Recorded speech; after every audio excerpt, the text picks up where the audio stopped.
और नई सरकार का फॉर्मूला क्या होगा, यह लगभग साफ हो चुका है। बीजेपी और जेडीयू एक समान 101 सीट पर चुनाव लड़ी थी। कैबिनेट में दोनों के मंत्री भी एक समान होंगे। बीजेपी सबसे ज्यादा सीट पाने वाली और सबसे बड़ी पार्टी है, 89 सीट मिले हैं, उसके 15 मंत्री हो सकते हैं, जबकि 85 सीट के साथ जेडीयू दूसरे नंबर पर रही है तो उसके 14 मंत्री हो सकते हैं। अगर इसमें नीतीश को भी जोड़ लेते हैं तो कैबिनेट में जेडीयू और बीजेपी के मंत्रियों की संख्या बराबर हो जाएगी। कैबिनेट में चिराग पासवान की पार्टी एलजेपी को 3 पद मिल सकते हैं, जबकि जितिन राम मांझी और उपेंद्र कुशवाहा की पार्टी को एक विधायक मंत्री बनाया जाएगा। और इस किस पार्टी का कौन कौन व्यक्ति मंत्री बनेगा, अब इसे आखिरी रूप दिया जा रहा है। जेडीयू नेता ललन सिंह और संजय झा दिल्ली पहुंच चुके हैं, जहां वो बीजेपी नेताओं से मुलाकात करेंगे। व्यक्तिगत ये हम लोग जानते हैं कि 20 तारीख को शपथ ग्रहण होगा, प्राइम मिनिस्टर भी वहाँ जाएंगे। हम लोगों को भी जाने के लिए कहा गया है। कितने मंत्री बन रहे हैं उसका नाम तो आ ही रहा है कि 35-36 मंत्री बनेंगे, उसमें 15-16 जब भाजपा के होंगे, 14-15 होंगे इनका जेडीयू के, और 3 होंगे लोजपा के, और एक होंगे हिंदुस्तानी अवाम मोर्चा सेकुलर के और रालोसपा के। तो बोल रहे थे कि बहुमत मिलेगा, उसके बाद फिर महाराष्ट्र वाली स्थिति यहाँ होगी। तो क्या स्थिति है सब लोगों को मालूम है। लोग आशंका व्यक्त कर रहे थे, जनता को भड़का रहे थे कि महाराष्ट्र में जिस तरह से सीएम बदल दिया इन लोगों ने यह होगा, लेकिन सब लोग देख ही रहे हैं कि नीतीश कुमार फिर से बिहार के मुख्यमंत्री बन रहे हैं। तो विपक्ष के लोग क्या कर रहे हैं, इससे क्या मतलब है, कोई मतलब नहीं। इस बीच एक बड़ी खबर आपको बता दें, गृह मंत्री अमित शाह से मिलने के लिए संजय झा पहुंचे हैं। जेडीयू कार्यकारी अध्यक्ष हैं संजय झा। बिहार मंत्रिमंडल पर चर्चा हो रही है, गृह मंत्री अमित शाह के से मिलने के लिए पहुंचे हैं संजय झा। अब बिहार में नई सरकार के गठन के लिए तैयारियां भी जारी हैं। इस बीच विधायकों के लिए नया बंगला बनकर तैयार हो गया है। चुनाव में जीतकर आए एमएलए के लिए 44 एकड़ से ज्यादा के एरिया में 246 ड्यूप्लेक्स तैयार किए गए हैं।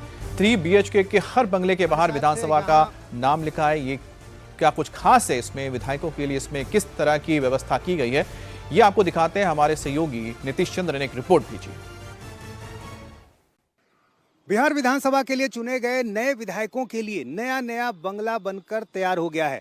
बिहार में विधानसभा सदस्यों की संख्या 243 है और उनमें से 181 विधायकों के लिए बिल्कुल नया बंगला बनकर तैयार हो गया है। इससे पहले 62 बंगले तैयार हो गए थे, लेकिन अधिकतर बंगले जो हैं ये अब तैयार हुए हैं। 181 ऐसे बंगले जो डुप्लेक्स हैं, और यहाँ पर देखिए लगातार आपको जो बिल्डिंग नज़र आ रही है, ये सभी जो नए चुने हुए विधायक हैं उनके लिए बनकर तैयार हो गया है।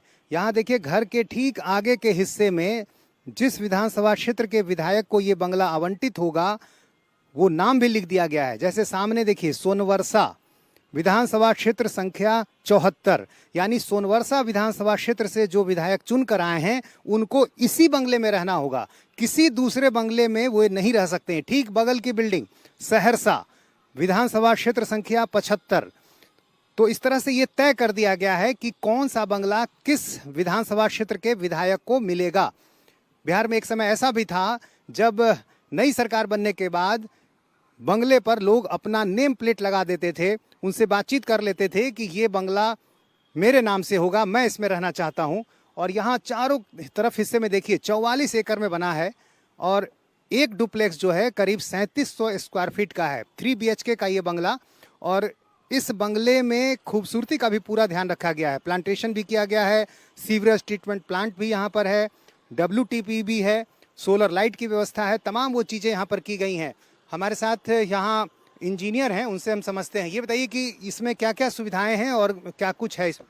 दरअसल हम ग्राउंड फ्लोर से स्टार्ट करते हैं, तो जैसे ही आप फर्स्ट में आप देख रहे हैं जहाँ कोटा लगा हुआ है वो अपना पार्किंग एरिया हो गया। पार्किंग एरिया से डबल डोर से आप अंदर घुसते हैं तो आप सबसे पहले राइट साइड में आपका आएगा ऑफिस रूम। ऑफिस रूम के बाद PA रूम आ जाएगा। ऑफिस रूम में हम लोग का बाथरूम, इंग्लिश टॉयलेट वगैरह अटैच है। उसके बाद से डाइनिंग हॉल, ड्राइंग हॉल और किचन आपको ग्राउंड फ्लोर पे मिल जाएगा। और फर्स्ट फ्लोर पे हम जो बात करते हैं उसमें 3 BHK का है, जैसे कि सर बताया आपको। तो उसमें एक विधायक जी के लिए हो जाएगा पर्सनल, और 2 रूम में आपको AC भी मिल जाएगा। और उसी के ऊपर आते हैं, टॉप में आते हैं हम, तो टॉप में आपका सब स्टाफ रूम हो जाएगा। स्टाफ रूम 2 स्टाफ रूम दिया गया है, उसको गार्ड रूम भी आप एक बोल सकते हैं, और उसके साथ किचन, बाथरूम, ये सब अटैच है। और तो अब 181 जो नए बंगले हैं अभी पूरी तरह से खाली हैं, पूरा काम लगभग हो गया है। जी, पूरा काम हो गया है। और सब अपना जो विधायक जो बंगला लिखा हुआ है, जैसे कि आप नाम देख रहे होंगे फ्रंट पे, तो वो अपना आके देख रहे हैं और अपना विचार कर रहे हैं कि जब से आना है अपना वो 2-4 दिन में आप शिफ्ट होंगे। तो बंगले पूरी तरह से तैयार हैं। विधायक जी आकर यहाँ देख भी रहे हैं, पसंद भी कर रहे हैं, जो कमियां हैं वो बता भी रहे हैं। और बिल्कुल चूंकि नए सिरे से ये बंगला तैयार किया गया है तो जाहिर है काफी खूबसूरत है। और इस वक्त की बड़ी खबर शिमला से आ रही है, जहां पर संजौली मस्जिद के विवाद ने तूल पकड़ लिया है। अब से थोड़ी देर बाद हिंदू संगठनों के कार्यकर्ता थाने के बाहर प्रदर्शन करने वाले हैं। देवभूमि संघर्ष समिति के 6 कार्यकर्ताओं पर मुकदमे के खिलाफ संजौली थाने के बाहर प्रदर्शन शुरू होने वाला है। शुक्रवार को ये मामला तब भड़क गया जब कुछ कार्यकर्ताओं ने नमाजियों को मस्जिद में जाने से रोक दिया था। दरअसल इस मस्जिद को म्युनिसिपल कॉर्पोरेशन कोर्ट ने अवैध बताया था और इसे गिराने का ऑर्डर भी दिया गया था, जिसके बाद यहां तोड़फोड़ की कार्रवाई भी शुरू हो गई थी। लेकिन मस्जिद कमेटी और वक्फ बोर्ड ने जिला अदालत में फैसले को चुनौती दी थी। अब जिला अदालत ने भी नगर निगम कोर्ट के आदेश पर मुहर लगा दी है, जिसके बाद हिंदू संगठन के कार्यकर्ता इस मस्जिद को पूरा गिराने की मांग कर रहे हैं। और हमारे साथ संवाददाता पुनीत परिंजा भी जुड़ गए हैं। पुनीत, फिलहाल क्या हालात हैं? क्या प्रशासन की ओर से कोई रास्ता निकाला जा रहा है जो ये गतिरोध पैदा हो गया है? देखिए, इस समय मैं संजौली थाना जो है उसके बाहर मौजूद हूँ। ये तस्वीर आप देखेंगे कि ये संजौली थाना है और यहाँ से करीब 500 से 600 मीटर दूर जो है वो संजौली मस्जिद है, जिसको लेकर पूरा विवाद है। 1 अक्टूबर 2025 को जिला अदालत ने पूरे के पूरे ढांचे को अवैध करार दिया था और उसके बाद अब बीते शुक्रवार को जब कुछ नमाजी वहाँ पर नमाज करने के लिए गए तो लोगों ने उसका विरोध किया, जिसके बाद इसी पुलिस स्टेशन में 6 लोगों के खिलाफ FIR दर्ज हुई है। अब यहाँ से ये कुछ लोग जो हैं वो यहाँ पर पहुंचे हैं, जो ये कह रहे हैं कि हम इसका विरोध कर रहे हैं। गिनती ज़्यादा नहीं है, 5 से 6 के करीब जो लोग हैं वो इस वक्त यहाँ पे आपको दिखाई दे रहे होंगे, जो यहाँ पर विरोध कर रहे हैं। और उनका ये कहना है कि जो FIR दर्ज की गई है वो गलत है, उसे निरस्त किया जाना चाहिए। और अगर FIR दर्ज जो है उसको निरस्त नहीं करते हैं तो वो अपने जो है यहाँ पर प्रदर्शन करेंगे। इस वक्त कुछ वो बोल रहे हैं, उनसे हम सुन लेते हैं कि क्या बातचीत जो है वो चल रही है। नमाज रोकने के लिए हमारी बहनें खड़ी थी। कुछ लोगों ने मीडिया के बंधु के जो कैमरे थे उनमें भी एक चेहरा कैद हुआ। बहुत बड़ा चेहरा है, बहुत धनाढ्य व्यक्ति है, इस्लामिक व्यक्ति है। क्यों पहुंचा वो वहां? क्या खेल है? पैसे के बूते पे हिंदू आंदोलन को कमजोर करने का जो प्रयास कर रहे हैं वो सावधान हो जाए,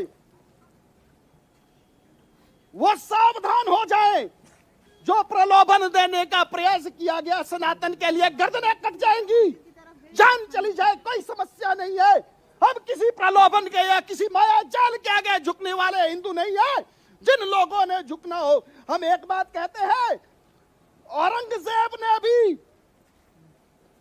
लाखों हिंदुओं की गर्दनें रोज काटी। जो डटे रहे वो आज हिंदू है, और जो उस वक्त हार गए वो आज कौन है बोलने की जरूरत नहीं है। वो लोग आज कौन है? तो जो खरीददार है, मैं उनको एक बात बता दूं, जो बिकने वाले हैं वो बिकते रहेंगे, वो बिक जाए, हमें उस पर कोई दिक्कत नहीं है।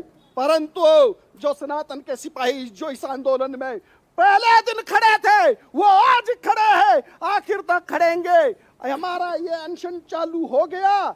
एक बहुत बड़ी चेतावनी आज मैं फिर दे रहा हूं कि शुक्रवार फिर आएगा, 4 लोग नहीं होंगे, पूरी प्रदेश व्यापी कॉल होगी।